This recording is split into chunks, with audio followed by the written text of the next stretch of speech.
রবিবার রথ শুরুর আগে জগন্নাথ বাড়ি ও ইস্কন মন্দিরের রথ পরিদর্শন করলেন পশ্চিম জেলার জেলাশাসক ডক্টর বিশাল কুমার। এদিন তিনি রথের উচ্চতা সহ সমস্ত বিষয় খতিয়ে দেখেন। বিগত বছর উল্টো রথের দিন কুমারঘাট দুর্ঘটনার কথা মাথায় রেখে এবার আগে থেকে কঠোর সতর্কতার বার্তা জারি করেছে রাজ্য প্রশাসন। ইতিমধ্যে প্রতিটি জেলা ও মহকুমা প্রশাসনের সঙ্গে বৈঠক করে কঠোর সতর্কতা অবলম্বনের নির্দেশ দিয়েছেন মুখ্যমন্ত্রী প্রফেসর ডক্টর মানিক সাহা। রথগুলো রাস্তায় বের হওয়ার আগে তার উচ্চতা প্রশাসনিক নিয়ম অনুযায়ী রাখার পরামর্শ দেওয়া হয়।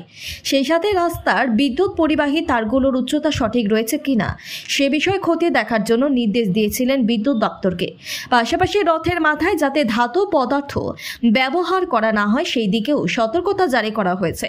রবিবার রথ শুরুর আগে আগরতলা শহরের জগন্নাথ বাড়ি ও ইস্কন মন্দিরের রথ পরিদর্শন করে সমগ্র খুঁটিনাটি বিষয়ে খতিয়ে দেখলেন পশ্চিম জেলার জেলাশাসক ডক্টর বিশাল কুমার। এদিন ওনার সঙ্গে ছিলেন পশ্চিম জেলার অতিরিক্ত পুলিশ সুপার ধ্রুবনাথ সহ প্রশাসনের আধিকারিক। এক সাক্ষাৎকারে জেলাশাসক জানিয়েছেন, জগন্নাথ বাড়ি ও ইস্কন মন্দিরের রথের উচ্চতা সহ সবকিছুই ঠিকঠাক রয়েছে এবং প্রশাসনের নির্দেশ মোতাবেক দপ্তরগুলো থেকে অনুমতিপত্র নিয়েছে মন্দির কর্তৃপক্ষ।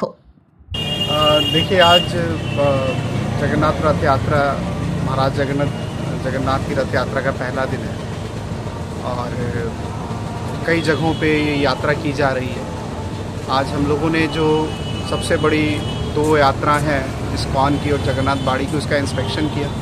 खासकर रथ का और रूट मैप का और ऑर्गेनाइज़र से बात करी है। जो भी ज़रूरतमंद इंस्ट्रक्शन उनको इशू किए गए थे उन्होंने ये सब फॉलो किए हैं और जो भी अरेंजमेंट और जो भी रूट मैप उनको दिए गए थे उसका वो पालन करेंगे अभी आने वाले प्रोग्राम में भी।